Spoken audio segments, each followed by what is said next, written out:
You know those moments in life where you think you're being a decent human being, maybe even a borderline saint, and then the universe just laughs in your face and says, "Hold my beer, watch this." Yeah, well, buckle up because I'm about to tell you about the time I learned that no good deed goes unpunished, especially when it involves family, a spare bedroom, and the kind of optimism that should probably be classified as a mental disorder. It all started on a Tuesday evening, which should have been my first red flag because nothing good ever happens on a Tuesday. Mondays get all the hate, but Tuesdays? They're the sneaky little troublemakers of the week, sliding in under the radar while you're still recovering from the Monday blues. I was sprawled on my couch, feet up, remote in hand, living my best life watching some mindless show about people buying houses they definitely can't afford, when my wife Clara walked in with that look on her face. You know the one I'm talking about, that peculiar expression that's half smile, half. I'm about to ask you something you're not going to like, but I'm going to make it sound reasonable. Married folks will know exactly what I mean. It's the same look that precedes conversations about visiting in-laws, adopting another pet, or in this case, housing displaced relatives. "Hey babe," she started, sitting down next to me with the kind of calculated casualness that immediately put me on edge. "So, I was talking to my mom today, and you know how Brandon's been having a rough time lately?" I nodded slowly, my spidey senses tingling like crazy. Brandon was Clara's younger brother, a guy who somehow managed to turn every job opportunity into a temporary gig and every temporary gig into an unemployment saga. The last I'd heard, he was working at some tech startup that sold artisanal USB cables or something equally ridiculous. "Well," Clara continued, reaching over to grab my hand in that way that's supposed to be comforting but really just means she's locking me in for the conversation. "He lost his job last week, and things are pretty tight for him and Lydia right now. Now, let me tell you about Brandon's employment history real quick because it's important context for understanding the spectacular disaster that was about to unfold. This dude had worked at a gym, fired for accidentally canceling a rival's membership, a coffee shop, let go after his experimental latte art somehow involved drawing inappropriate images in foam, and most recently, that tech company I mentioned. The official story was that he'd been laid off due to company restructuring. But Clara's mom had let it slip during Sunday dinner that there'd been an unfortunate misunderstanding involving the company fridge, someone's clearly labeled Greek yogurt, and Brandon's apparent belief that office supplies were communal property. Apparently, Brandon had been taking this poor guy's yogurt for weeks, and when confronted, he'd launched into some bizarre philosophical debate about shared resources and capitalism. Security had been called. It was a whole thing. "Okay," I said carefully, already sensing where this conversation was heading like a freight train with no brakes. "That's rough. What's he gonna do?" Clara squeezed my hand tighter, and I swear I could hear the traps snapping shut in real time. "Well, that's the thing. He and Lydia are having trouble making rent, and we thought, maybe they could stay with us for a little while, just until Brandon gets back on his feet." She said it so hopefully, with those big eyes that had convinced me to marry her in the first place, and honestly, what was I supposed to say? No, let your brother become homeless. That would make me the villain in every future family gathering until the end of time. I looked around our house, doing some quick mental calculations. We had a spare bedroom that we'd been using as a combination home office / storage room / dumping ground for stuff we didn't know what to do with. It had a bed in there somewhere under the pile of old college textbooks and used exercise equipment and about 17 Amazon boxes I kept meaning to break down. We had a fully stocked fridge because I'd just done a Costco run and was feeling particularly accomplished about my meal prep situation. We had peace and quiet, a functioning household, and a dog named Rufus who had finally stopped chewing on furniture. In my mind, I was thinking maybe 2 weeks, 3 tops. Brandon would fire off some resumes, land something decent because the job market was supposedly great, and they'd be out before I even noticed they were there. "Sure," I said, and I swear I heard ominous thunder in the distance even though it was a perfectly clear evening. What's the worst that could happen? They can take the spare room, we'll help them out, and they'll be back on their feet in no time. Clara's face lit up like I'd just told her we'd won the lottery, and she threw her arms around me, calling me the best husband ever, the most understanding brother-in-law, basically nominating me for sainthood right there on the couch. I felt pretty good about myself, not gonna lie. Look at me, being all mature and supportive, opening my home to family in need. I was basically the protagonist in one of those heartwarming family movies where everything works out and everyone learns valuable lessons about love and togetherness.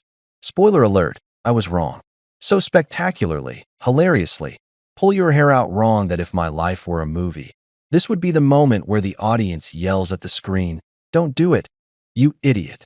I was about to learn that "just for a while" is the most dangerous phrase in the English language, right up there with "trust me" and "what could go wrong." I was about to discover that having a spare room doesn't mean you're obligated to fill it with chaos, and that a stock fridge is basically an open invitation for freeloaders to treat your home like an all-inclusive resort. But standing there in my living room, hugging my wife, feeling like the hero of my own story, I had absolutely no idea what I'd just signed up for. I thought I was being the bigger person, rising above, doing the right thing. Turns out, being the bigger person just means you're a bigger target. And boy, was I about to get hit. Moving day arrived on a Saturday morning, which should have been my sacred time to sleep in until at least 9, make pancakes, and pretend I had my life together. Instead, I was up at 7 because Brandon had texted me at 6:30 saying they'd be there bright and early with their stuff. When I stumbled downstairs in my ratty pajama pants and a t-shirt that said, "I'm not arguing, I'm just explaining why I'm right," I found them already parked in my driveway with a U-Haul that looked way too big for people who were supposedly just staying a little while. Lydia was the first one out of the truck, and let me tell you, this woman stepped out like she was arriving at a red carpet event. Designer sunglasses, perfectly styled hair, outfit that probably cost more than my monthly car payment, and she was carrying one of those small dogs that looks perpetually angry at the world. I didn't even know they had a dog. Nobody had mentioned a dog. The little fur ball took one look at me and started yapping like it had personal beef with my existence. "Oh, don't mind Precious," Lydia said, air kissing both my cheeks like we were in some European film. "She's just protective of mommy." I looked at Clara, who was standing next to me with coffee mugs for our guests, and she just shrugged with this "I didn't know either" expression. Great. Fantastic. We were now a multi-dog household, and one of those dogs was named Precious and had a better wardrobe than I did. Brandon came around from the driver's side, and I noticed he'd grown out this weird little goatee situation that made him look like he was auditioning for a nu metal band from 2002. "Bro," he shouted, way too loud for 7:30 in the morning, pulling me into one of those aggressive bro hugs that's more about demonstrating dominance than actual affection. "Thanks so much for this, man. You're literally saving our lives right now." The first week, I'll admit, wasn't terrible. It was almost pleasant, like the pilot episode of a sitcom where they're establishing all the characters and everyone's quirky but lovable. Lydia actually cooked dinner a couple times, and while her organic quinoa surprise tasted like punishment for sins I hadn't committed yet, the effort was appreciated. Brandon helped me move some boxes in the garage and only complained about his back 3 times, which for Brandon was practically heroic. They'd join us for movie nights on the couch, and Lydia would make these elaborate charcuterie boards that she'd photograph for 45 minutes before anyone was allowed to touch them. She called me Big Brother, which was weird but kind of endearing in a "I'm trying really hard to be part of this family" way. Brandon even made good on his promise to fix the dripping tap in the guest bathroom. Well, he tried to fix it. He spent about 4 hours down there with YouTube tutorials playing on his phone, various wrenches spread across the floor, and a growing pile of random pipe parts that I was pretty sure weren't supposed to come off. When he finally emerged, sweaty and defeated, he announced that the tap just needed to settle, and that the dripping would probably stop on its own eventually. Spoiler alert, it's still dripping. I've started calling it the soundtrack to my regret. But then, right around day 8, things started to shift. Subtle at first, like when you first notice a weird sound in your car, and you try to convince yourself it's nothing. I came home from work on a Wednesday to find that my living room had undergone a transformation. The coffee table, which usually held Clara's design magazines and a tasteful succulent that somehow stayed alive despite my best efforts to kill it, was now buried under Brandon's laptop, a tangle of charging cables, printed resumes, energy drink cans, and, I kid you not, a 3-ring binder labeled Brandon's Career Comeback, The Journey. My couch, my beautiful sectional that I'd spent 3 months researching and comparing prices for, had become his throne.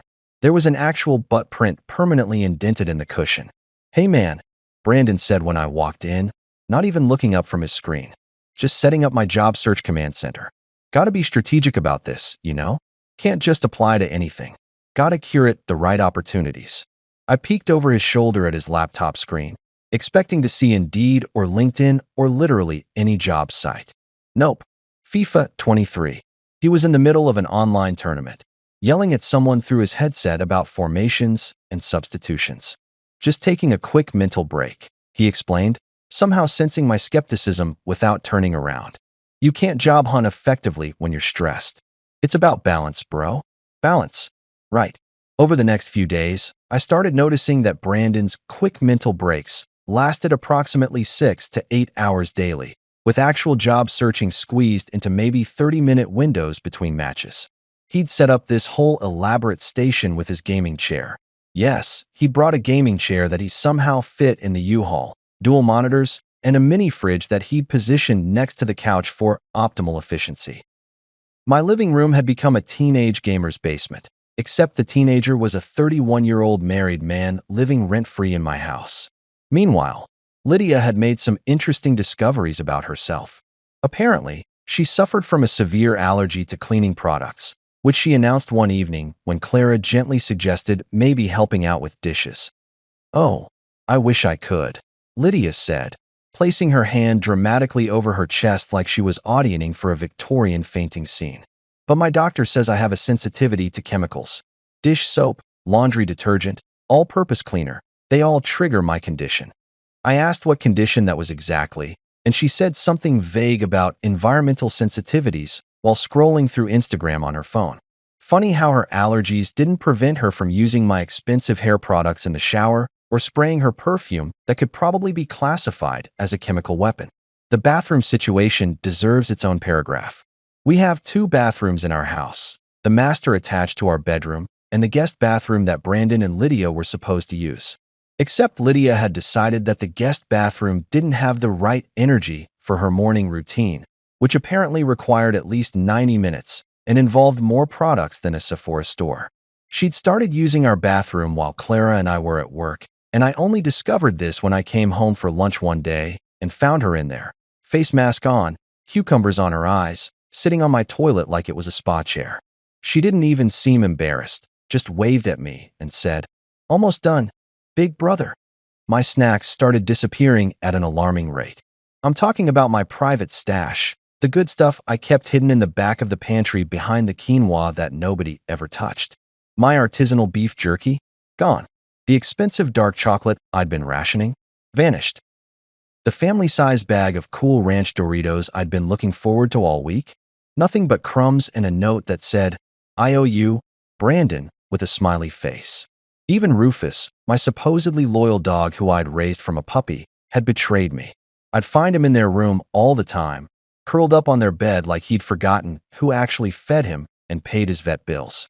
And the thermostat. Oh man, the thermostat became a full-on battlefield. I like my house at a reasonable 68 degrees. It's comfortable, it's economical, it's the temperature that human beings evolved to survive in. But apparently, Lydia needed it at 76 degrees minimum because anything lower gave her cold-induced anxiety. I'd come home and immediately start sweating, walk over to the thermostat, and find it cranked up like we were trying to recreate the Sahara Desert. I'd turn it down, and within an hour, it would be back up. This happened so many times that I started to suspect the thermostat itself had switched allegiances. Through all of this, I kept my mouth shut. I smiled. I nodded. I told myself that I was being the supportive brother-in-law, the understanding host, the bigger person. When Clara would ask how things were going, I'd say fine through gritted teeth. When my buddy Mike came over and asked why my living room looked like a GameStop had exploded, I made excuses about Brandon needing space to focus. I was determined to be patient, to be kind, to not be that guy who complains about helping family.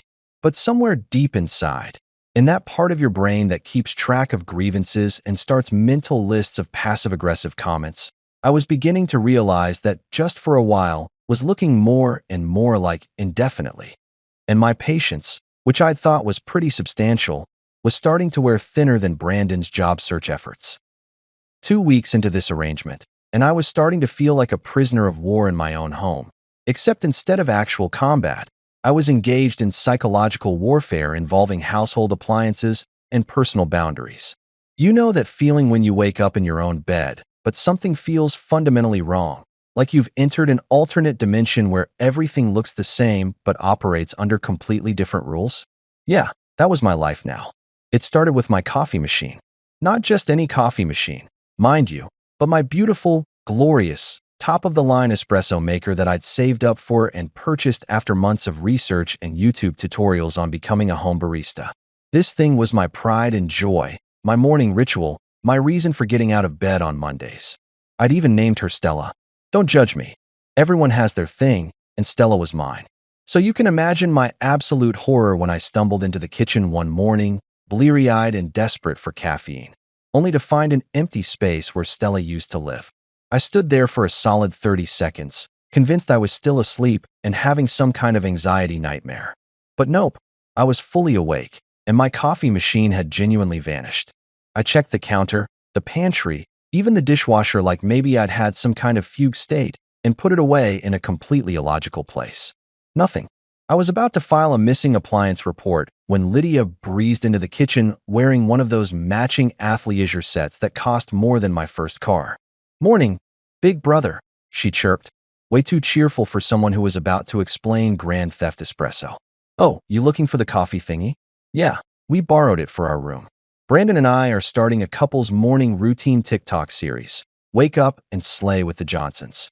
The aesthetic in our room is just perfect for it, very Scandinavian minimalist vibes. "Your kitchen is a bit too, lived in." Lived in.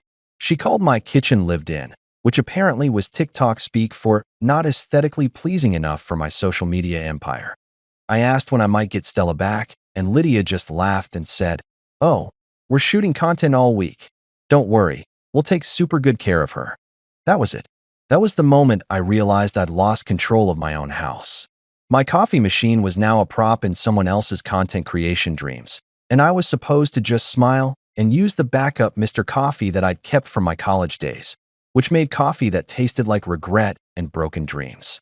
I texted my buddy Mike about it, and he just sent back 3 crying laughing emojis, and "Bro, you got played." Thanks, Mike.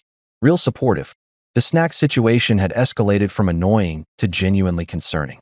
I'd started hiding food like I was preparing for the apocalypse, stashing granola bars in my sock drawer, keeping a secret candy supply in my car, and even putting decoy snacks in the pantry while keeping the good stuff in a locked toolbox in the garage.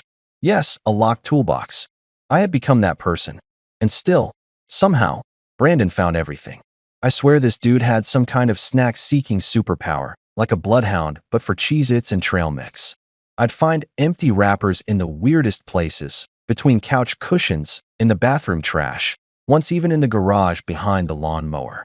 It was like living with a very large, very entitled raccoon. One particularly low moment came when I discovered he'd eaten my emergency stash of Girl Scout cookies that I'd been rationing since March. Thin Mints, the good ones, the ones you can only get once a year. I'd been saving them for a special occasion, or at least a really bad day, and this joker had demolished all 3 sleeves in one sitting. When I confronted him about it, he looked at me with genuine confusion and said, "Bro, they were in the freezer. I thought they were communal." Communal. Like we were living in some kind of socialist collective where private property didn't exist and everything belonged to everyone. I told him that unless he'd been contributing to the grocery budget, which he hadn't, nothing in this house was communal except maybe the air. And even that was negotiable. Rufus, my allegedly loyal dog, had completely switched teams. I'd find him in Brandon and Lydia's room constantly, sprawled on their bed like he paid rent there. The worst part was that he'd started ignoring me when I called him. Me, the guy who'd potty trained him, who'd rushed him to the emergency vet when he ate a sock, who'd spent countless hours teaching him tricks that he never actually learned. Now he'd look at me with these dismissive eyes like I was a stranger asking for spare change, then trot off to Brandon's room where apparently they'd been giving him table scraps and letting him watch TV with them. I'd been replaced in my own dog's affections by a guy who couldn't hold down a job and thought FIFA counted as networking. Speaking of Brandon's networking, I'd started to notice a pattern in his daily routine. Every morning around 10, after he'd finally rolled out of bed and claimed my spot on the couch, he'd open his laptop with this serious, determined expression like he was about to hack into the Pentagon. He'd crack his knuckles, take a deep breath, and then spend the next 4 hours scrolling through Twitter and Reddit, occasionally posting memes about unemployment with captions like, "The struggle is real faced with steam from nose," and "Job market got me like Skulda." That was his networking. That was his hustle. He'd even added digital content creator to his LinkedIn profile, which as far as I could tell meant he shared other people's memes and commented "same bro" on posts about hating Mondays. I tried talking to Clara about it one evening after work. We were in our bedroom, the only place I felt like I could speak freely without being overheard, and I laid out my concerns as diplomatically as possible. "Babe," I said, choosing my words carefully like I was defusing a bomb. "I'm starting to feel like a guest in my own home. My stuff keeps disappearing, my space keeps getting invaded, and I'm pretty sure Brandon hasn't actually applied to a real job yet." Clara looked up from her phone, where she'd been scrolling through her own feed, and gave me this look. The look that wives give husbands when they think they're being dramatic. "You're exaggerating," she said, patting my hand like I was a child complaining about vegetables. "They're family. They're going through a rough time. Brandon is trying. He's just adjusting to unemployment. It's hard for him." I wanted to ask what exactly was hard about playing video games and eating my snacks all day, but I bit my tongue. Instead, I brought up the coffee machine situation, the thermostat wars, the fact that I'd found Lydia wearing my favorite vintage concert t-shirt yesterday while doing yoga in the living room. Clara just laughed it off, said I was being territorial, that sharing was part of hosting family. The thermostat thing had become an actual war of attrition. I'd installed the app on my phone that controlled it remotely, thinking I was being clever. I'd be at work, see it jump to 77 degrees, and immediately adjust it back down to 68. Within minutes, it would be back up. We'd go back and forth like this all day, this silent battle of wills conducted through smart home technology. I half expected to come home one day and find Lydia had just ripped the thermostat off the wall and replaced it with one I couldn't access. The electric bill for that month was going to be absolutely criminal, and I knew exactly who wouldn't be contributing to paying it. The final straw of the week came on Friday evening. I'd had a particularly brutal day at work. My boss had given me feedback that was basically, "You're doing great, but here's 17 things to improve." I'd spilled coffee on my shirt during a presentation, and I'd sat in traffic for an hour because of some accident on the interstate. All I wanted was to come home, change into comfortable clothes, and decompress. Instead, I walked into my house to find Lydia lounging on my couch, wearing my college hoodie, the one from my alma mater that I'd had for 15 years, watching some reality show about people getting plastic surgery and screaming at each other. She had her feet up on my coffee table, toenails freshly painted, Precious the demon dog curled up in her lap. "Hey, big brother," she said, not even glancing away from the TV. "Hope you don't mind. I borrowed your hoodie. Mine are all in the wash, and this one looked so comfy." Meanwhile, Brandon was in my recliner, the one I'd specifically bought for my back problems, controller in hand, yelling at someone on his headset about their defensive strategy. My house had been completely colonized, and I was just standing there in the doorway like a visitor who'd shown up to the wrong address. That night, lying in bed while Clara slept peacefully next to me, I stared at the ceiling and tried to calculate how much longer I could maintain my sanity. 2 weeks had felt like 2 months. Just for a while was starting to look like a life sentence. And somewhere in the distance, I could hear Brandon's gaming session still going strong at midnight, mixed with the sound of my coffee machine gurgling away in their room, probably making espresso for their stupid TikTok video. I tried to be patient. I tried to be the supportive brother-in-law. But patience, I was learning, had a limit, and mine was running out faster than the snacks in my pantry. Monday morning started like any other terrible Monday, except somehow worse because I'd spent the entire weekend watching Brandon and Lydia treat my house like their personal resort. I'd gotten up extra early, determined to reclaim some semblance of control over my life by getting to work before the chaos could fully unfold. I made my sad Mr. Coffee brew. Because Stella was still being held hostage for content creation, grabbed my laptop bag, and headed toward my home office to print out some reports I needed for a morning meeting. That's when I discovered that someone had declared war on my last remaining sanctuary. I opened the door to my office and literally froze mid-step, coffee mug halfway to my lips, brain trying to process what my eyes were seeing. You know that feeling when you walk into a room and something is so fundamentally wrong that your mind goes into denial mode? Like maybe you're hallucinating or you've accidentally entered a parallel universe. That was me, standing in the doorway of what used to be my organized, functional workspace, now transformed into something that looked like a yoga studio had a baby with a feng shui Pinterest board. Everything, and I mean everything, was different.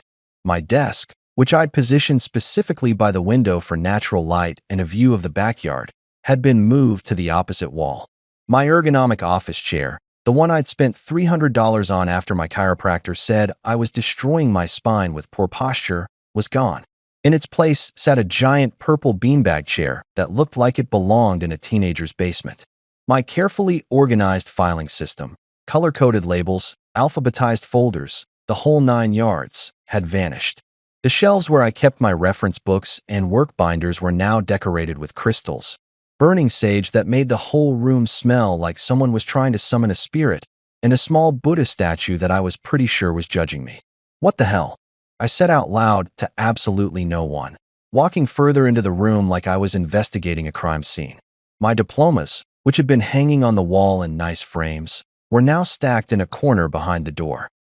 In their place were motivational posters with phrases like "manifest your destiny" and "good vibes only" in that annoying cursive font that screams, "I bought this at Target." My laptop dock was missing. My wireless keyboard, nowhere to be found. Even my favorite pen, the nice one I'd gotten as a work anniversary gift, had disappeared into whatever organizational black hole had consumed the rest of my stuff.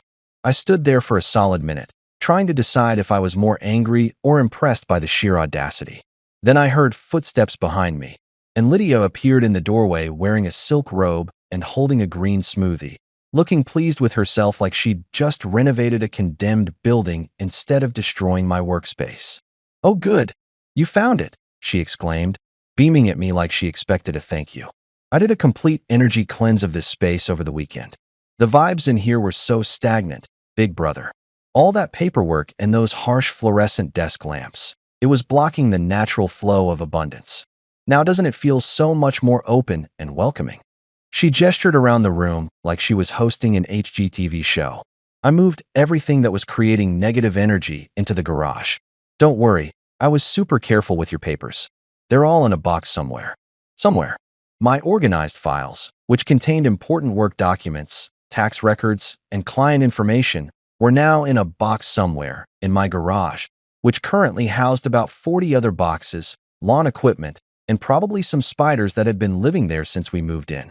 I asked her, with what I thought was remarkable restraint given the circumstances, where exactly my chair had gone. She took a sip of her smoothie and said, "Oh, that old thing? It was really killing the aesthetic, so I put it in the basement. But trust me, the beanbag is way better for your chakras. Regular chairs create tension in your root chakra, which explains why you've been so uptight lately." Uptight. I'd been uptight. Not stressed because my home had been invaded, not frustrated because my belongings kept disappearing, not annoyed because someone had just demolished 3 months of filing work. No, it was a chakra problem. Obviously. I wanted to ask if there was a chakra specifically responsible for not strangling your house guests, but I figured that wouldn't be productive. Instead, I asked, trying to keep my voice level, if maybe she could have asked before completely rearranging my workspace. You know, like a normal person who respects boundaries and other people's property. Lydia looked genuinely confused, like the concept of asking permission was a foreign language she'd never encountered. "But I was trying to help," she said, her voice taking on that wounded tone that people use when they want to make you feel bad for being reasonably upset. "Clara mentioned you'd been stressed about work, and I thought improving your office energy would be a nice surprise. I even used my own sage. Do you know how expensive organic white sage is?" I didn't know, and I didn't care. What I did know was that I had a meeting in 45 minutes. My reports were in a mystery box in the garage, and I was about to lose my mind in my own house. I spent the next 20 minutes frantically searching through boxes in the garage, getting progressively sweatier and angrier, finally finding my files in a box labeled "Negative Energy Papers" in Lydia's loopy handwriting.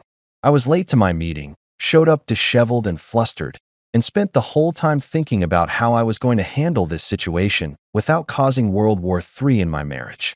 When I got home that evening, I'd had 8 hours to rehearse what I was going to say to Brandon. I decided to approach it diplomatically, brother-in-law to brother-in-law, man to man. Just have a calm conversation about boundaries and mutual respect. I found him in his usual spot on my couch, controller in hand, looking like he hadn't moved since I'd left for work. Perfect. Hey, Brandon, I started, sitting down on the arm of the couch since all the actual seating was occupied by him and his gaming setup. Can we talk for a minute?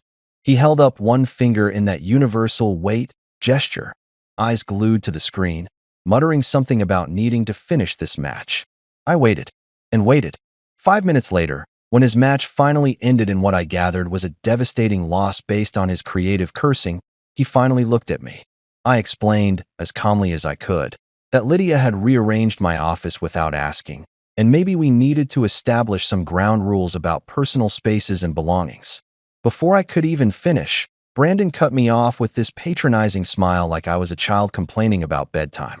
Dude, Lydia was just trying to help. She's really into that wellness stuff, you know? She's actually studying to be a life coach. This was news to me. Besides, he continued, leaning back and stretching, you've been looking pretty stressed lately. Maybe you should take her advice. Then, and this is the part that really got me, he started giving me financial advice. Brandon, the guy who hadn't paid for groceries once, who'd been unemployed for almost a month, who'd eaten approximately $400 worth of my food and hadn't contributed a single cent to any household expense. This guy looked me dead in the eye and said, you know, bro, you'd probably save a lot of money if you canceled your gym membership. I noticed you're still going like 3 times a week. That's probably what, 50, 60 bucks a month? That's almost $700 a year you're just throwing away. You could work out at home for free. I stared at him, waiting for the punchline, for the moment where he'd laugh and say he was kidding. But no, he was serious. Dead serious. He even pulled out his phone and started showing me some budget app he'd downloaded, gesturing at charts and graphs about my theoretical finances like he was some kind of financial guru instead of a grown man playing video games in someone else's living room. I've been doing a lot of research on personal finance lately, he said, scrolling through articles he'd apparently bookmarked. It's all about cutting unnecessary expenses and maximizing value. Like, do you really need premium cable? Or that expensive coffee machine? The coffee machine that was currently in his room. The one he and Lydia were using daily for their TikTok empire. I excused myself before I said something I'd regret, went upstairs, and found Clara in our bedroom folding laundry. She looked so peaceful, so content, completely unaware that I was about 2 seconds away from listing the spare room on Airbnb with current tenants still in it. I sat down on the bed and tried to explain everything. The office situation, Brandon's unsolicited financial advice, the fact that I was starting to feel like a guest in my own home, or worse, like an annoying roommate who actually paid bills and owned property. Clara listened, but I could see it in her eyes before she even spoke. She didn't get it. Babe, she said, setting down the shirt she was folding and putting her hand on my knee. I think you're overreacting a little bit. Yes, Lydia should have asked before moving your stuff, and I'll talk to her about that. But she was trying to do something nice. And Brandon's just trying to be helpful with the financial advice. He's probably feeling bad about being here without contributing. So this is his way of trying to help. I pointed out that actual help would be getting a job, or at least applying to jobs, or maybe not eating everything in the pantry like a very large locust. Clara laughed, actually laughed, and said, "You're being dramatic. They're family. They're going through a rough patch. We have the space. We have the resources. Why wouldn't we help?" I wanted to list about 17 reasons why, starting with because my coffee machine has been kidnapped and ending with because I found Brandon using my expensive shaving cream yesterday. But I could see this conversation wasn't going anywhere productive. "Just give it a little more time," Clara said, going back to her laundry. "They'll get back on their feet soon, and everything will go back to normal. You're just stressed from work. Maybe you should try that beanbag chair. It might actually help." That night, lying in bed, I realized something important. Nobody else saw the problem because nobody else was dealing with it the way I was. To Clara, this was family helping family. To Brandon and Lydia, this was just how things worked when you stayed with relatives. But to me, this was my home being slowly colonized, my space being invaded, my patience being tested in ways I didn't know were possible. And the worst part was that I was supposed to just smile and take it, because apparently setting boundaries with family made you the bad guy. I fell asleep that night to the sound of Brandon's gaming session and the smell of Lydia's sage burning somewhere in the house, wondering how much longer I could keep pretending everything was fine. 3.5 weeks into this living arrangement that was supposed to last just a little while, I developed some interesting coping mechanisms. I started leaving for work earlier just to avoid morning interactions. I'd begun eating lunch in my car like some kind of suburban hermit. I even joined a book club at the local library on Thursday nights, not because I particularly wanted to discuss literary themes with strangers, but because it gave me a legitimate excuse to be out of my own house. My buddy Mike had started calling me the lodger because apparently I'd become a guest in my own home. Haha, very funny, Mike. So when I came home on a Wednesday afternoon, I'd left work early because I had a dentist appointment that got canceled. I definitely wasn't expecting to find Lydia sitting at my dining room table with a folder, a notepad, and an expression that can only be described as, "We need to have a serious talk about your life choices." She'd actually set up the scene like she was conducting a performance review, complete with 2 chairs facing each other and a glass of water positioned at each seat. There was even a small potted plant in the center of the table that I'd never seen before, probably there for positive energy or whatever her latest wellness kick was about. "Oh, perfect. You're home early," she said, gesturing to the chair across from her like this was her house, and I was the one who needed permission to sit down. "We need to have a family discussion. It's important. Can you sit?" The way she said it wasn't really a question. It was one of those statements disguised as a question that people use when they're about to tell you something you're not going to like, but they want to pretend you have a choice in the matter. I looked around for Brandon, figuring if this was a family discussion, he should probably be involved, but he was nowhere to be seen. I could hear the faint sound of gunfire and explosions coming from the living room, which meant he was deep into his daily gaming session and probably wouldn't surface for air for another 3 hours. Lydia caught my glance and waved her hand dismissively. "Brandon's busy with his networking. This is more of a household management conversation anyway. He asked me to handle it." Household management. Those 2 words should have been my warning sign, my red flag, my signal to turn around and walk right back out the door. But like an idiot, I sat down, took a sip of the water she'd poured for me, and waited to hear whatever fresh nonsense was about to come out of her mouth. I was thinking maybe she wanted to talk about chore schedules or grocery shopping, or perhaps, in a moment of self-awareness, apologize for the office incident. How naive I was. How beautifully, tragically naive. Lydia folded her hands on the table in front of her, took a deep breath like she was about to deliver news about a terminal diagnosis, and gave me this look that was trying to be sympathetic but came off more condescending. You know that expression people make when they're about to tell you something for your own good? That was it. She opened her folder, an actual manila folder with tabs and everything, and pulled out what looked like a printed spreadsheet. "So," she began, her voice taking on this therapist-like quality that immediately set my teeth on edge. "Brandon and I have been here for almost a month now, and we've been doing some calculations about the household expenses and overall financial situation." She slid the spreadsheet across the table toward me, and I could see it was covered in numbers, percentages, and highlighted sections. "We wanted to make sure everything is fair and equitable for everyone involved." I picked up the paper, squinting at her handwriting and the various categories she'd created. There were sections for utilities, internet, groceries, shared living space maintenance, and something labeled emotional labor and household coordination.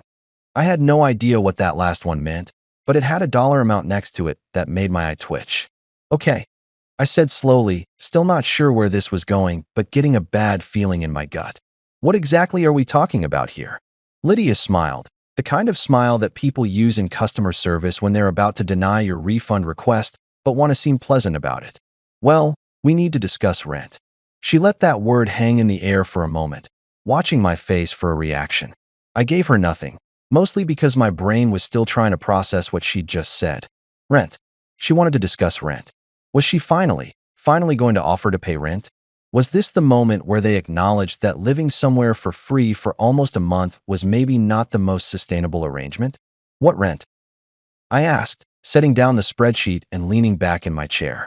I was genuinely curious now, wondering if maybe I'd misjudged them, if perhaps they'd been saving up and were about to surprise me with a contribution to household expenses.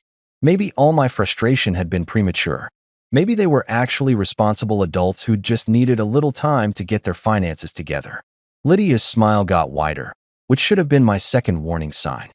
Well, since Brandon's brother owns the house, she started, but I cut her off immediately because I needed to correct this misunderstanding right away before it went any further down whatever weird rabbit hole she was heading toward. I'm Brandon's brother, I interrupted, pointing at myself for emphasis. I'm his brother-in-law, technically, since I'm married to his sister. And I own this house. Just me. Not we. Not the family. Just me and Clara. I said this slowly and clearly, like I was explaining something to someone who was still learning English, because clearly there had been some massive miscommunication somewhere along the way. But Lydia didn't look surprised or embarrassed. She just nodded patiently, like I was a student who'd given an incorrect answer, but she appreciated my effort. Right, exactly, she said, pointing at me like I'd just proven her point. You're Brandon's brother-in-law, and Brandon co-owns the property with you as a family investment. That's why we think it's only fair that you start paying your share of the expenses. I'm not ashamed to admit that I laughed. I laughed so hard that I almost fell out of my chair, tears streaming down my face, clutching my stomach like I'd just heard the funniest joke in human history. It was the kind of laugh that starts genuine and then becomes slightly hysterical when you realize the person telling the joke is actually serious. Lydia sat there watching me with this confused expression, clearly not understanding what was so funny, which somehow made it even funnier. Oh man, I gasped, wiping my eyes and trying to catch my breath. That's a good one. Brandon co-owns the house. That's hilarious. Did he tell you that? Because wow, that's creative. I'll give him points for creativity. But as I looked at Lydia's face, watching her expression shift from confused to defensive, I realized with growing horror that she wasn't joking. She actually believed this. She genuinely, truly believed that Brandon owned half of my house. This isn't funny, Lydia said, her voice getting colder. Brandon told me when we first got married that he'd invested in this property with you. He said it was a family thing, that you'd both put money in and both owned it. He showed me papers and everything. Papers? What papers? The mortgage was in my name. The deed was in my name and Clara's name. Brandon had never given me a single dollar toward this house. Not for the down payment, not for the mortgage, not for the property taxes, not for anything. I took a deep breath, trying to shift from laughing to being serious, because I needed to handle this delicately. Lydia wasn't the problem here. She was just incredibly misinformed by her husband, who apparently had been spinning some elaborate fantasy story about his real estate empire. Lydia, I said, keeping my voice calm and even, I don't know what Brandon told you, but he doesn't own any part of this house. Clara and I bought this house 5 years ago. We saved up for the down payment. We applied for the mortgage. We signed the checks every month. Brandon has never contributed anything financially to this property. She was shaking her head before I even finished, pulling out more papers from her folder. No, that's not right. Look, I have the agreement right here. Brandon showed me this when we were dating. She slid across what looked like a printout of some document, and as I picked it up and started reading, I realized it was completely fabricated. It was supposedly a co-ownership agreement between Brandon and me, dated from 5 years ago, outlining how we'd purchased the property together as an investment. The formatting was all wrong. There were spelling errors, and most tellingly, the signature that was supposed to be mine looked nothing like my actual signature. This is fake, I said, probably more bluntly than I should have. This document doesn't exist. I never signed this. Brandon made this up. I watched Lydia's face go through several expressions in rapid succession: confusion, denial, anger, and then something that looked like the beginning of understanding. Look, I'm sorry to be the one to tell you this, but your husband has been lying to you. He doesn't own anything. He's unemployed, living in my spare room rent-free, and apparently creating fake legal documents to impress his wife. Lydia grabbed the paper back, staring at it like if she looked hard enough, it would suddenly become real. Her hands were shaking slightly, and I almost felt bad for her. Almost. She'd been living in my house for almost a month, rearranging my office, using my stuff, and apparently planning to charge me rent in my own home, all based on her husband's delusions of property ownership. But he showed me his bank statements, she said quietly, more to herself than to me. He said the mortgage payments came out of his account.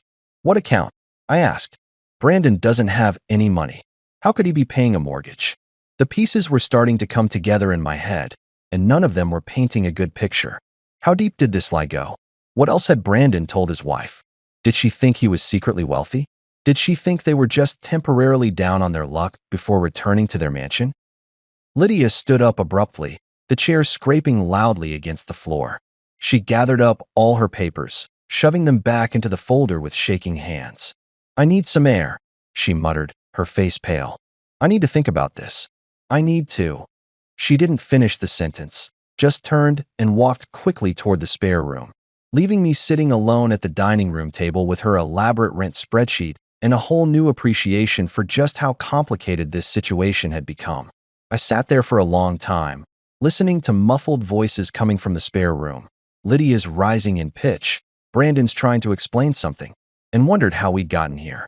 How had my simple act of kindness, my sure they can stay for a while, turned into fake ownership documents and rent negotiations? I picked up Lydia's spreadsheet again and noticed she'd calculated that I owed them approximately $800 for my share of living in my own house for the past month. Yeah, this was going to end well. The muffled argument coming from the spare room lasted about 20 minutes, with Lydia's voice getting progressively higher and Brandon's getting progressively more defensive. I could hear phrases like, "You told me," and "It's not that simple," and at one point, what sounded like something being thrown against a wall. I stayed at the dining room table, still holding that ridiculous fake ownership document, trying to figure out how someone could be so delusional that they'd create an entire alternate reality and expect it to hold up under scrutiny. Clara came home right in the middle of the chaos, walking through the door with grocery bags and immediately sensing that something was very wrong. She looked at me sitting at the table, looked toward the spare room where the argument was still raging, and said, "What did I miss?" with the weary tone of someone who'd been expecting something like this to happen eventually. I handed her the fake document and Lydia's rent spreadsheet without saying a word. Sometimes you don't need commentary. The evidence speaks for itself. I watched Clara's eyes move across the papers, her expression shifting from confusion to disbelief to something that looked like anger mixed with embarrassment. "He told her he owns our house?" she asked quietly, looking up at me. "He told his wife that he co-owns our house and showed her fake documents." I nodded, and she sat down heavily in the chair Lydia had vacated, still staring at the papers like they might suddenly make sense if she looked at them long enough. "It gets better," I said, pulling over Lydia's spreadsheet. She was planning to charge me rent, $800 a month for the privilege of living in my own home. There's even a breakdown of how she calculated it.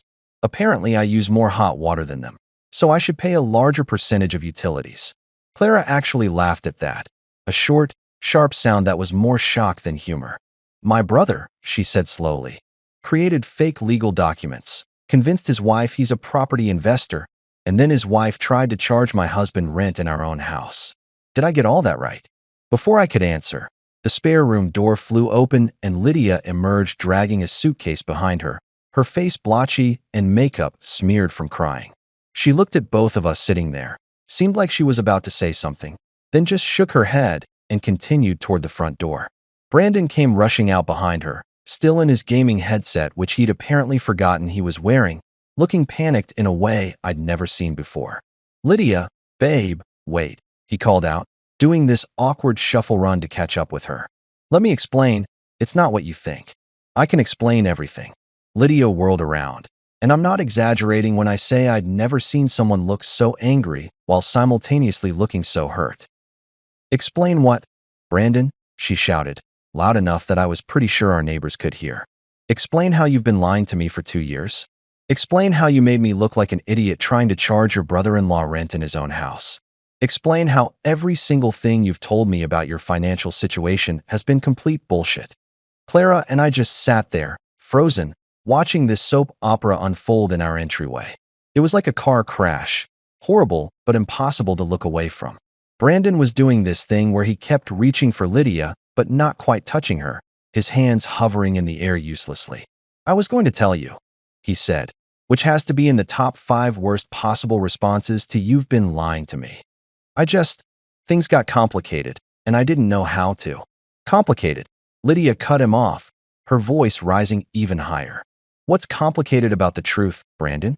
Were you ever going to tell me that you don't actually own property? That you're not actually a successful investor? That we're not temporarily between places, but actually homeless and living off your sister's charity? She started counting on her fingers, tears streaming down her face. The condo in Miami that you said we'd visit doesn't exist. The rental properties generating passive income don't exist. The family investment portfolio doesn't exist. What else, Brandon? What else have you been lying about? Brandon's face had gone completely white, and he kept glancing at me and Clara like we might jump in and help him out. Fat chance, buddy. This was his mess, and honestly, I was kind of enjoying watching it implode. Was that petty of me? Absolutely. Did I care? Not even a little bit. This dude had been living in my house rent-free, eating my food, using my stuff, giving me unsolicited financial advice, and apparently telling his wife that I was the freeloader in this scenario. He could handle his own relationship drama. The bank statements, Lydia continued, pulling out her phone and scrolling frantically. You showed me bank statements with mortgage payments going out. Where did those come from? Did you fake those too? Brandon looked down at his feet, which was answer enough. Oh my God, Lydia breathed, and I could see the full weight of everything hitting her at once. Everything. You faked everything. The investment statements, the property documents, the bank records, all of it was fake. Clara finally spoke up, her voice gentle but firm. Lydia, I'm so sorry you're finding out like this.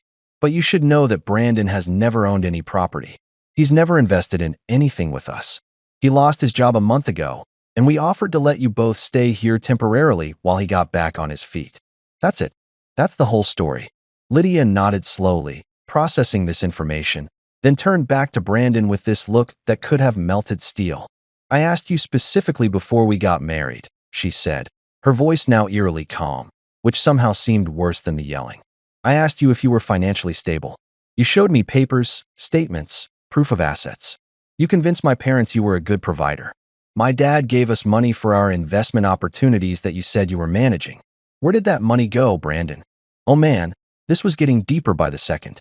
Brandon had apparently run some kind of long con on his wife and her family, complete with forged documents and fake financial statements.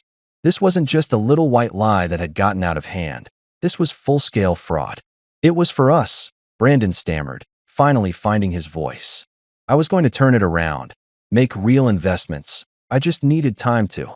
Lydia held up her hand, stopping him mid-sentence. Don't. Just don't. I can't even look at you right now. She grabbed her second suitcase that she'd apparently dragged into the hallway and headed for the door again. Brandon tried to follow, but she turned around with such force that he actually took a step back. I'm going to my sister's place in Portland, Lydia said, her voice shaking but determined. Don't call me. Don't text me. Don't contact me at all until I figure out if our marriage is even real or if that was fake too. She looked over at me and Clara, and some of the anger drained from her face, replaced by embarrassment. I'm sorry, she said quietly. I'm so sorry for everything. The office, the rent thing, all of it. I genuinely thought. Her voice cracked, and she took a breath. I genuinely thought I was helping to manage our family property. I feel like such an idiot. You're not an idiot, Clara said, standing up and walking over to her. You were lied to. That's not your fault. Lydia gave her a watery smile, then looked at me. Can I just say, for the record, that trying to charge you rent in your own house is probably the most embarrassing thing I've ever done? If we ever laugh about this someday, please know that I will never, ever recover from the humiliation. Despite everything, I found myself smiling. At least Lydia had the self-awareness to recognize how absurd the situation was. Water under the bridge, I said. Go take care of yourself. And maybe change your bank passwords or something. She actually laughed at that, a sad little sound, then wheeled her suitcases out to her car. We watched through the window as she loaded them into her trunk, got in, and drove away without looking back. Brandon stood in the doorway staring after her, still wearing his gaming headset like the world's saddest streamer. The silence that followed was deafening, broken only by the sound of Precious the demon dog yapping from somewhere in the spare room. Finally, Brandon turned around to face us, and I got ready for what I assumed would be either an apology or an explanation. Instead, he pointed at me with this accusatory finger and said, Bro, You ruined my marriage. I blinked, genuinely wondering if I'd heard him correctly. I'm sorry, what? I said, I ruined your marriage? Not the lying, the fraud, the fake documents, or the systematic deception of your wife for 2 years, but me telling her the truth. You didn't have to tell her like that, Brandon said, his voice rising. You could have talked to me first, let me explain it to her my way. But no, you just had to blow everything up and make me look like a liar. The irony of that statement was so thick you could cut it with a knife. Buddy, I said, standing up and walking toward him slowly like I was approaching a wild animal. I hate to break it to you, but you are a liar. You didn't need my help to look like one. You did that all by yourself with your fake documents and imaginary real estate empire. Brandon's face turned red, and he started ranting about respect and betrayal and how family is supposed to have your back even when you're wrong. Which, let me tell you, is a fascinating perspective from someone who'd been living rent-free in my house while telling his wife I was the one freeloading. I let him get it all out. Something about brotherhood and loyalty and how I'd never understand because I'd never struggled like he had, before I finally held up my hand to stop him. You're right, I said calmly. I haven't struggled the way you have. You know why? Because I don't lie to people. I don't create fake documents. I don't scam my in-laws. And I don't blame other people when my own choices blow up in my face. Brandon opened his mouth to argue, but I wasn't done. You've been here almost a month. In that time, you've eaten my food, used my stuff, rearranged my office, and apparently told your wife an elaborate fiction about owning my house. And now you're mad at me? Are you serious right now? That's when Clara walked in from wherever she'd disappeared to during the first part of this conversation, probably giving us space to have it out. And she had that look on her face that meant she was done with. Everyone's nonsense. Brandon, she said, her voice carrying that older sister authority that made him automatically straighten up, you need to leave. Brandon stared at Clara like she'd just suggested he jump off a cliff without a parachute. Leave? He repeated, his voice cracking slightly. Clara, come on. I'm your brother. You're really going to kick me out over this.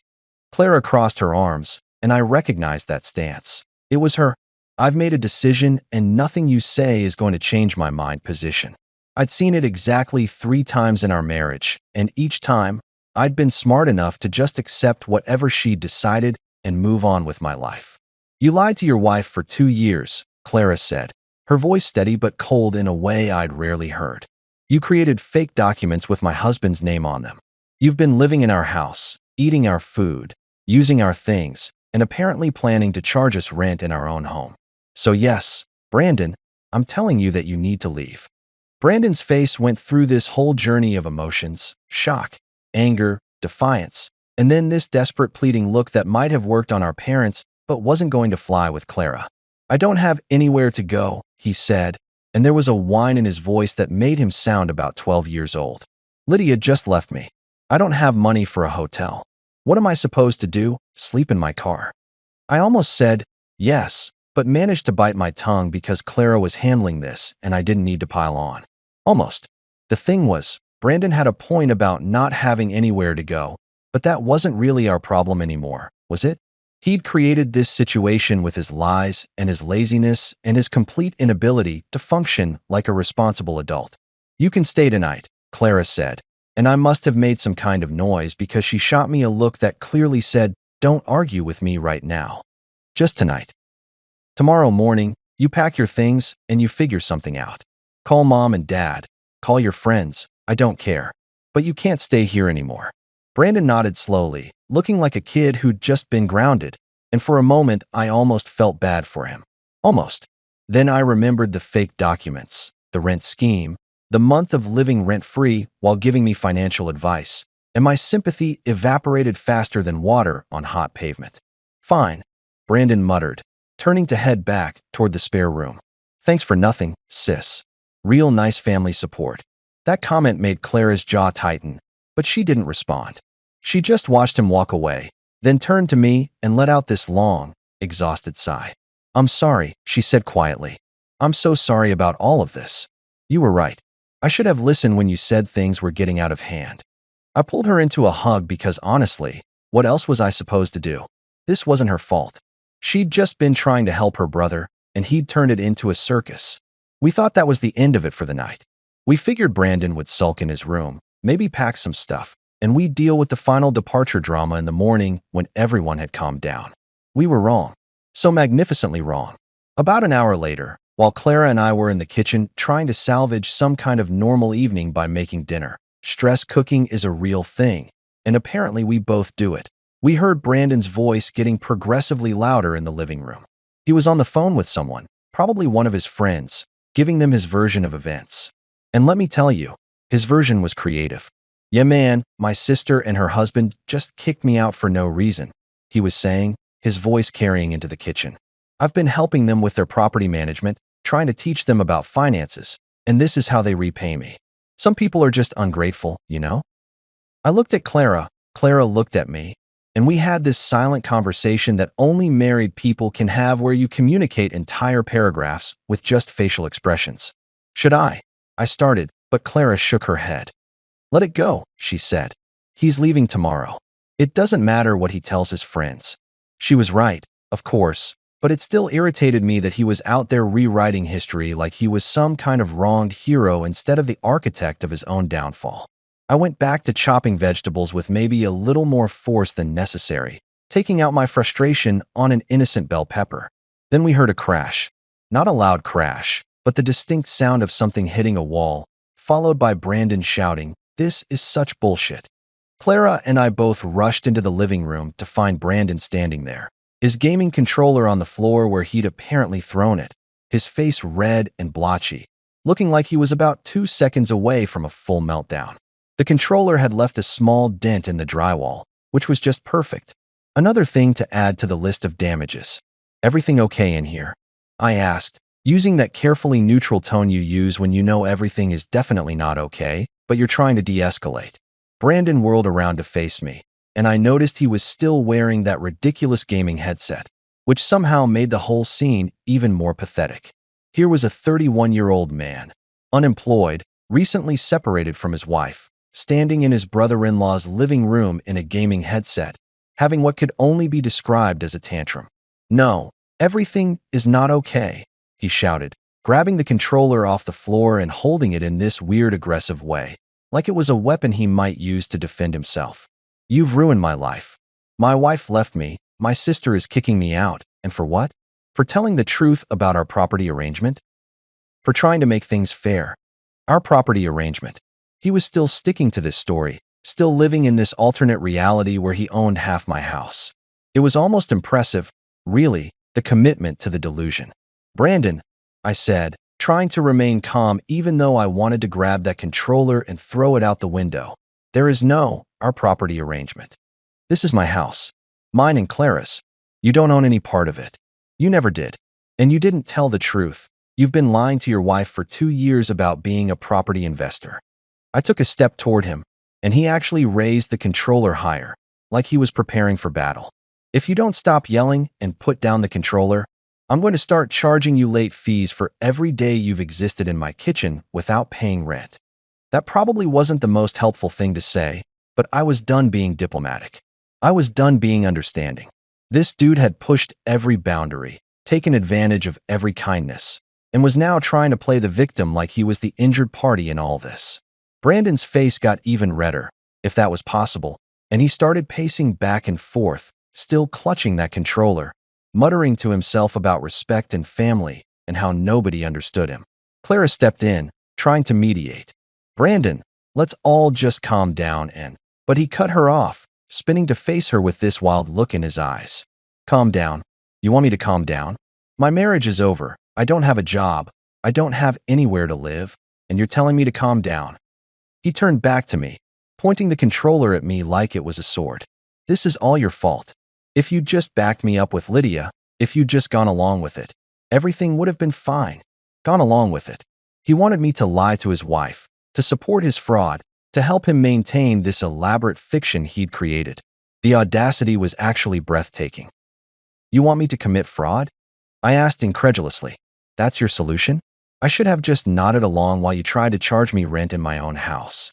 Brandon opened his mouth to respond, but I wasn't finished. "And let's be clear about something. Your marriage isn't over because of me. It's over because you're a liar. You lied to your wife about your finances, your assets, your entire life situation. That's on you, buddy. Not me. You don't understand what it's like. Brandon shouted, and I could see tears starting to form in his eyes. You've always had everything together. Good job, nice house, perfect wife. You don't know what it's like to struggle, to feel like you're not good enough. I held up my hand, stopping him mid-rant. Don't even start with that. You think I didn't work for what I have? You think this house just fell into my lap? I worked my ass off, saved money, made responsible decisions. And you know what I didn't do? I didn't lie to people. I didn't create fake documents. I didn't mooch off my relatives while simultaneously looking down on them. Brandon's face crumpled, and for a second I thought he might actually cry. Instead, he screamed, "You're heartless," at the top of his lungs, loud enough that I was certain the neighbors were getting quite the show. The words echoed in the living room, and I just stood there, looking at this man-child who thought that everyone else was the problem, that the world was just being unfair to him, that he had no responsibility for the disaster his life had become. "No," I said quietly, my voice steady and calm in contrast to his screaming. "I'm not heartless. I'm just a landlord who's been unpaid since day one. And you know what? I'm tired of it. I'm tired of you eating my food, using my stuff, disrupting my life, and then having the audacity to act like I'm the bad guy here." I walked over and picked up the controller from where he dropped it again during his rant. "You threw this at my wall. It left a mark. You're going to fix that before you leave tomorrow." Brandon just stared at me, mouth opening and closing like a fish out of water, clearly trying to think of something to say that would make him sound like the victim here. Before he could formulate whatever nonsense he was cooking up, Clara stepped between us. "That's enough," she said firmly. "Both of you. Brandon, go to your room. We'll deal with everything tomorrow morning." She said, "your room," with emphasis, reminding him that it was temporary, that it had always been temporary, and that temporary was now over. Brandon looked like he wanted to argue more, but something in Clara's expression must have gotten through to him, because he just nodded and shuffled off toward the spare room, still muttering under his breath about how unfair everything was. We heard the door close, and then blessed silence fell over the house.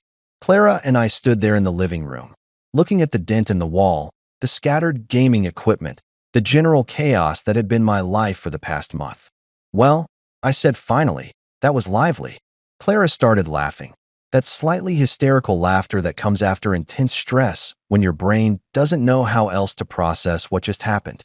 I joined in, and we stood there giggling like idiots in our war zone of a living room. "Tomorrow morning," Clara said between laughs, "he's gone. I promise. No matter what sob story he tells, no matter what excuses he makes, he's out of here." I pulled her close, kissing the top of her head. "I'm holding you to that. We never did finish making dinner that night. We ordered pizza, ate it in our bedroom with the door locked like we were hiding from a monster, and tried to pretend that the next morning's departure was going to be smooth and drama-free. Spoiler alert, it wasn't.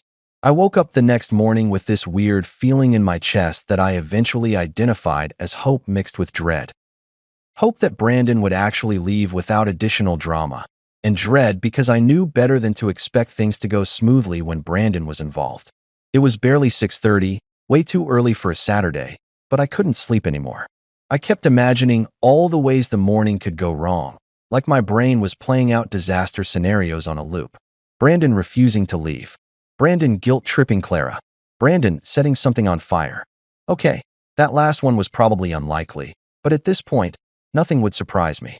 I found Clara already up, sitting at the kitchen table with her coffee, staring at the wall with this 1,000-yard stare that I'd only seen a few times in our marriage. "Couldn't sleep either?" I asked, pouring myself a cup from the pot she'd made. She shook her head. "I kept having this dream where Brandon refused to leave, and we had to get the police involved. And then my parents showed up and blamed me for ruining the family. And somehow it ended with me crying in a Costco parking lot." I sat down next to her and squeezed her hand. "Well, the good news is that even if the police and your parents do show up, at least we can avoid the Costco parking lot part. We had a plan, or at least the skeleton of a plan. We'd give Brandon until 9 to wake up on his own, and if he wasn't up by then, we'd wake him. We'd give him two clear options: apologize for everything, the lying, the freeloading, the property fraud, the controller throwing incident, and commit to actually job hunting and helping around the house if he wanted to stay temporarily. or pack his stuff and leave by noon. Clara said it had to be a real apology too, not one of Brandon's specialty.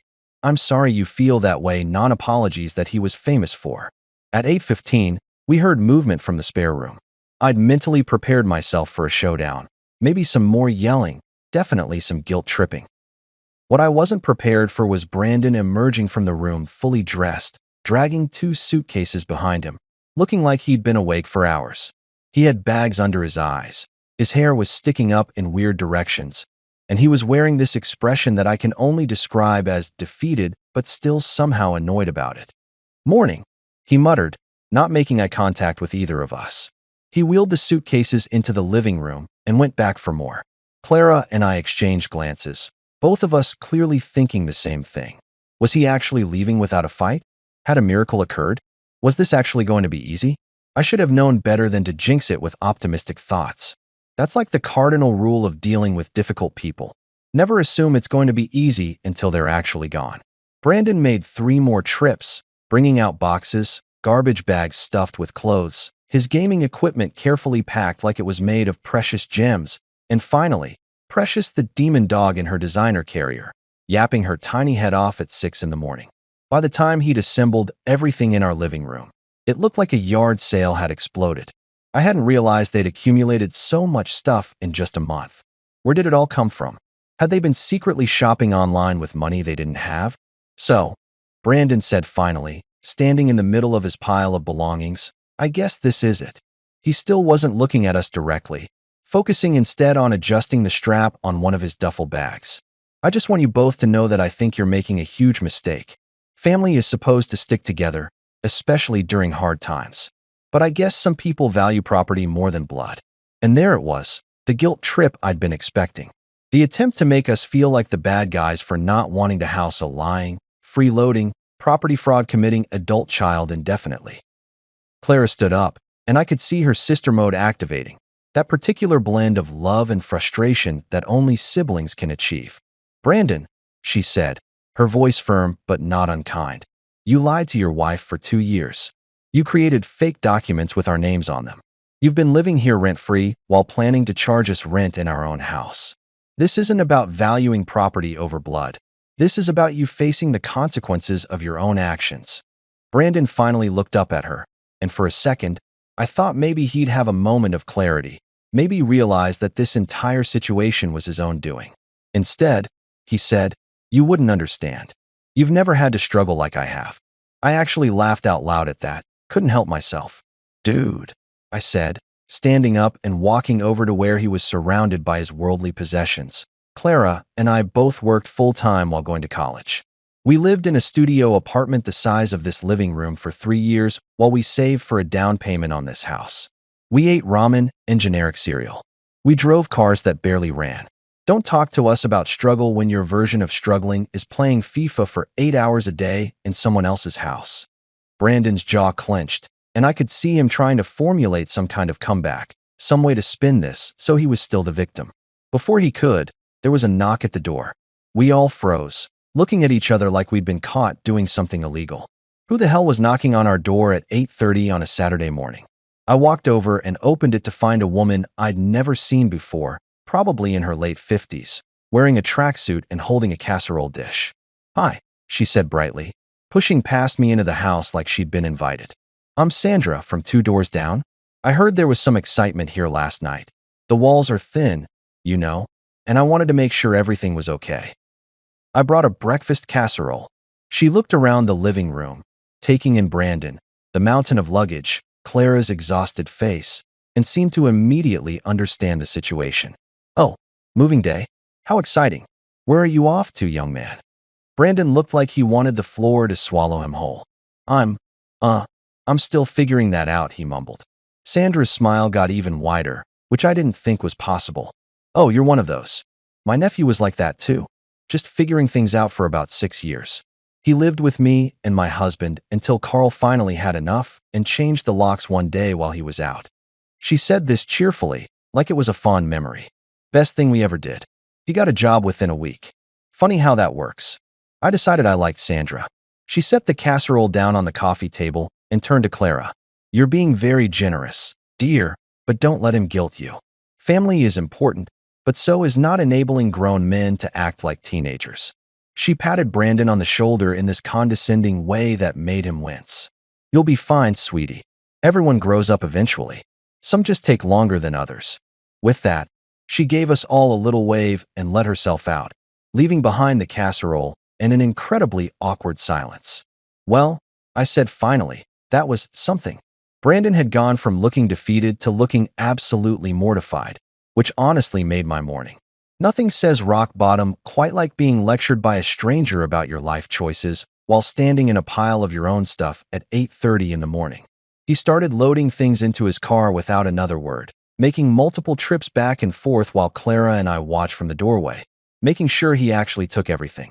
The process took about 45 minutes, during which Brandon didn't say a single word to either of us.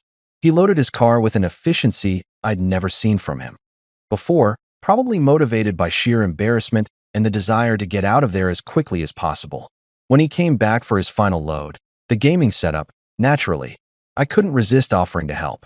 Not because I was feeling generous, but because I wanted to make absolutely sure he took it all with him.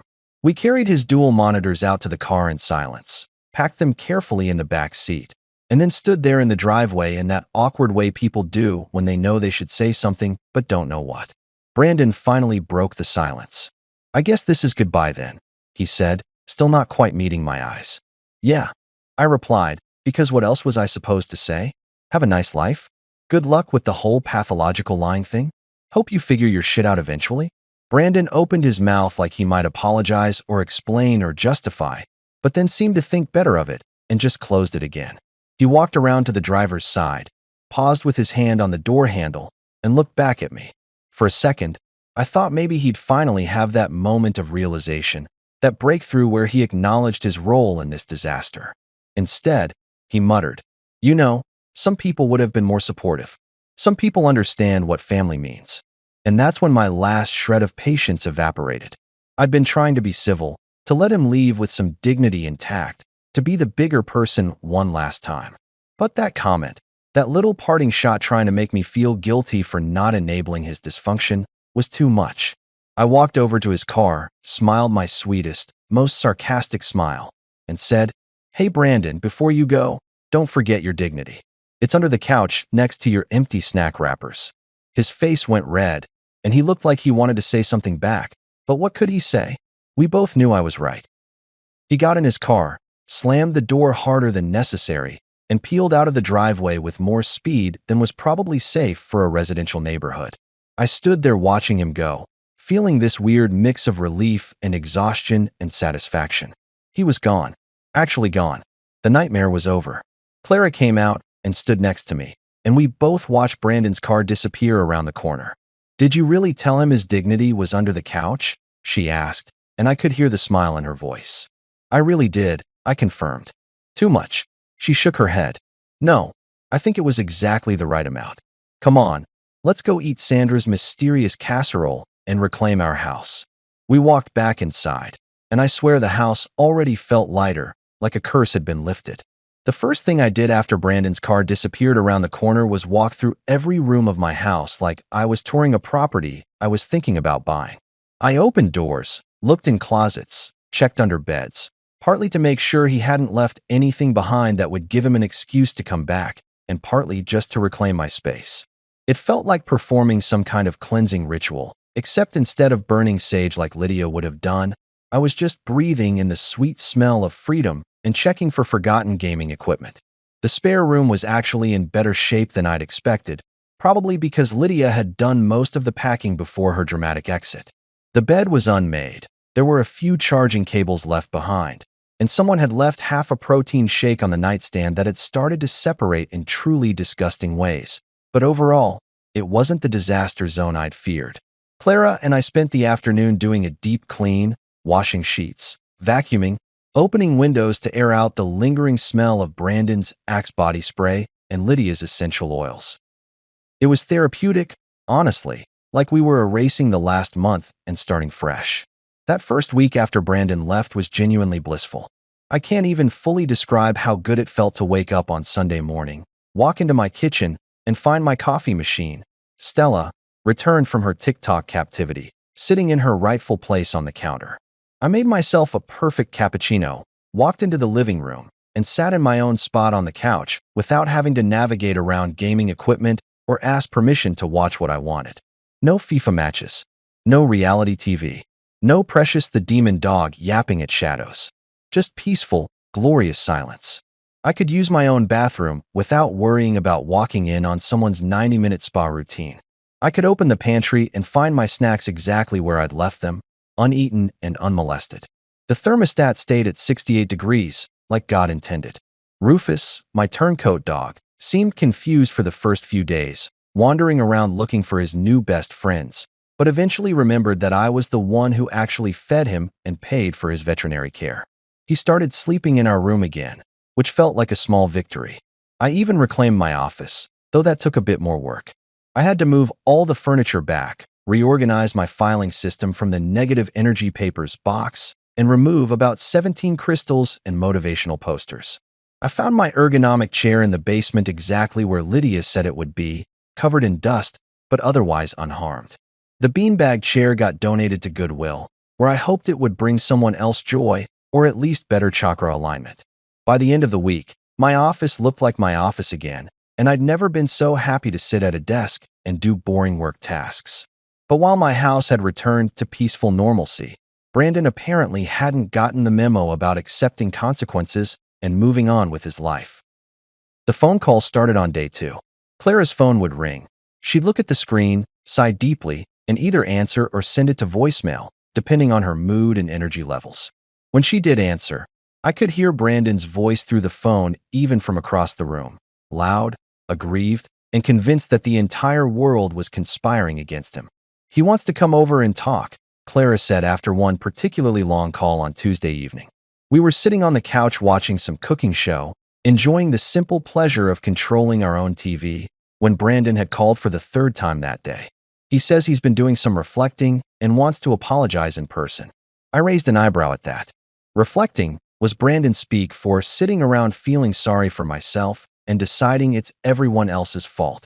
I asked Clara what she'd told him, and she said she'd politely declined and suggested he focus on finding a job and a place to live instead of worrying about apologies. The calls kept coming though, each one with a slightly different angle. Sometimes Brandon was apologetic, claiming he understood why we'd been upset and promising he'd learned his lesson. Other times he was defensive, insisting that we'd overreacted and that families were supposed to forgive each other. And sometimes, these were my favorite calls, he was just bewildered, genuinely confused about why his life had fallen apart and seeming to have no concept of his own role in the disaster. On Wednesday night, after Brandon's 4th call of the day, I was making dinner while Clara sat at the kitchen island looking exhausted from playing therapist to her brother. "He says you destroyed his life," she said, somewhere between frustrated and amused. "He keeps saying that if you'd just supported him with Lydia, everything would have worked out fine." I looked up from the vegetables I was chopping, considering my response carefully. "Tell him," I said slowly, "to file a rent refund request with his imaginary landlord." There was a beat of silence, and then Clara absolutely lost it. She laughed so hard she started crying. One of those full-body laughs where you can't breathe and your stomach hurts and you're not even sure what's so funny anymore, but you can't stop. She laughed until she was wheezing, wiping tears from her eyes, and I just stood there grinning like an idiot, pleased with myself for landing the joke so perfectly. When she finally caught her breath, she said, "I love you so much right now." That was perfect. I didn't actually expect Clara to tell Brandon what I'd said. It felt like one of those things you say to make your spouse laugh, but wouldn't actually relay to the person in question. But apparently Clara was done being diplomatic with her brother, because the next time he called to complain about his ruined life, she told him exactly what I'd suggested. According to Clara, there was about 10 seconds of confused silence on the other end before Brandon hung up without another word. He didn't call back for 2 days, which honestly felt like a vacation. By Friday, I'd almost forgotten what it was like to have house guests from hell. I came home from work, Clara and I ordered Thai food. We watched a movie without anyone interrupting to explain their cryptocurrency investment strategy or ask if we wanted to see their TikTok drafts. It was domestic bliss, the kind of ordinary evening that you don't appreciate until it's been disrupted for a month by people who think temporary means indefinite. That's when my phone rang with a number I didn't recognize. I almost didn't answer. Unknown numbers are usually spam these days. But something made me pick up. "Hello," I said, expecting a robot to tell me about my car's extended warranty. Instead, I heard Lydia's voice, sounding tired but calm. "Hey, big brother. It's Lydia. Do you have a minute?" I'll admit, I wasn't expecting that. The last time I'd seen Lydia, she'd been loading suitcases into her car with mascara running down her face, heading to Portland to figure out if her entire marriage was a lie. I put her on speaker so Clara could hear. Seemed only fair since this involved her brother, and said sure, I had a minute. What followed was one of the most enlightening and simultaneously depressing phone conversations I'd had in recent memory. Turns out, discovering that your husband has been lying to you about owning property is just the tip of the iceberg when it comes to Brandon's deception. After Lydia left, she'd done what any modern woman scorned would do. She'd started digging through financial records, bank statements, and credit card bills. What she found was, in her words, a whole circus of financial irresponsibility that I somehow missed because I believed the show he was putting on. Brandon's financial struggles that had led to them moving in with us? Yeah, those weren't from the job loss. Those were from a gambling problem that Lydia had no idea about. Online sports betting, fantasy football leagues that required money to enter, poker apps. Brandon had been hemorrhaging cash on gambling for at least a year.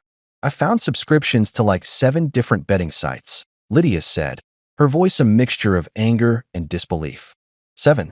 How did I not notice 7 monthly charges for gambling? But wait, there was more, because of course there was. Brandon had also developed an interesting hobby of collecting limited edition sneakers. Not regular sneakers, mind you, but the kind that drop once and then resell for ridiculous amounts on the secondary market. Except Brandon wasn't reselling them. He was just buying them and letting them sit in boxes, convinced they were investments that would pay off eventually. He spent $1,200 on a pair of shoes he never wore, Lydia said. $1,200. And he has like 15 pairs of these things in storage somewhere. I looked at Clara, whose mouth was hanging open in disbelief. This was her brother, the guy who'd been bumming food and housing off us, who'd been giving me financial advice about canceling my gym membership to save money. This dude had been spending thousands on gambling and sneakers while living rent-free and eating my groceries. The audacity was actually impressive in a horrible, can't look away kind of way. I just wanted to call and thank you, Lydia continued, her voice softening. I know the way everything came out was messy and embarrassing, but honestly, you did me a favor. If this hadn't blown up when it did, I might have kept believing his lies for years. I might have had kids with him, bought a house with him. Well, thought I was buying a house with him, and ended up completely financially ruined. She paused, and I could hear her take a breath. So thank you for telling me the truth, even though it sucked to hear it. You probably saved me from a much worse disaster down the road. We talked for a few more minutes. Lydia told us she'd filed for separation and was staying with her sister indefinitely. She'd gotten a job at a marketing firm in Portland and was working on rebuilding her credit, which Brandon had apparently damaged pretty significantly. She sounded tired but determined, like someone who'd survived something traumatic and was now focused on healing. Before she hung up, she said one more thing that stuck with me. Next time someone seems too good to be true, I'm asking for receipts. Actual, verifiable receipts. After we hung up, Clara and I sat in silence for a minute, processing everything we'd just learned. Finally, Clara said, "My brother has a gambling problem and a sneaker addiction." I nodded, and he was giving me financial advice. Clara started laughing again, that same slightly hysterical laughter from earlier in the week. "Oh my God, he was giving you financial advice while secretly betting on football games and buying $1,000 shoes. That's actually insane. Honestly, that phone call felt better than therapy. Not just because it confirmed that kicking Brandon out had been the right decision, but because it showed that Lydia was going to be okay. She'd gotten out, she was rebuilding, and she'd learned a valuable lesson about red flags and financial transparency. And me? I'd learned that sometimes being the bad guy who tells the truth is actually being the good guy, even if it doesn't feel like it at the time. Now, months later, the whole Brandon saga has become our go-to dinner party story. People love it. The fake documents, the rent scheme, the sneaker collection. It's comedy gold, especially the part where I told him his dignity was under the couch. Clara and I turned the spare room into a proper home gym. Every time I walk past it, I smile, remembering that I'm paying zero rent to use my own house. Revolutionary concept, I know. The experience taught me two crucial lessons. Never mix generosity with relatives who think temporary is a lifestyle, and always, put your name alone on the property deed. Also, maybe the Wi-Fi password, though that's more about principle than practicality. Brandon eventually found a job and an apartment, according to Clara's mom.